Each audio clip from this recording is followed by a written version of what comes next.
Yes, of course. The Alabama race is in the national spotlight because of Republican candidate Roy Moore. Moore has denied several allegations of sexual misconduct when he was in his 30s, involving women who were teenagers at the time, including one who was 14. I do not know them. I had no encounter with them. I never molested anyone. Moore's opponent is Democrat and former prosecutor Doug Jones. Jones says the accusations make Moore unfit to serve in the Senate. It is crystal clear that these women are telling the truth, and Roy Moore is not. In the final days of the campaign, President Donald Trump spoke on Moore's behalf at a rally in neighboring Florida. And we want jobs, jobs, jobs.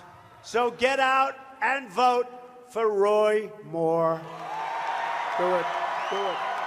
Trump had earlier withheld his support, but now Moore is emphasizing his support for the president's agenda. And it means something special. It means that we're going to see if the people of Alabama will support the president and support his agenda in Washington by electing somebody that's not part of the establishment there. Democrat Jones says Moore's character is at issue. We know who we are, Alabama. We know who we are. This is an election to tell the world who we are and what we stand for. Several Senate Republicans have called on Moore to quit the race, including Majority Leader Mitch McConnell. If he were to be elected, he would immediately have an ethics committee case, and the committee would take a look at the situation and give us advice.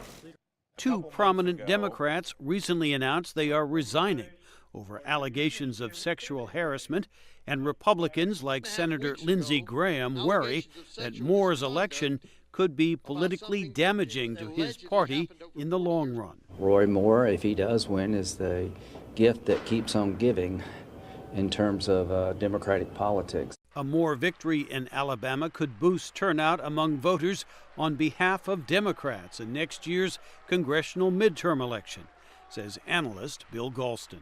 Their outrage has been squared or cubed by recent events. And if Roy Moore is elected to the Senate, you could expect that level of outrage to go even higher. The outcome of the race could affect the balance of power in the Senate, where Republicans hold a narrow 52 to 48 seat edge. Jim Malone, VOA News, Washington.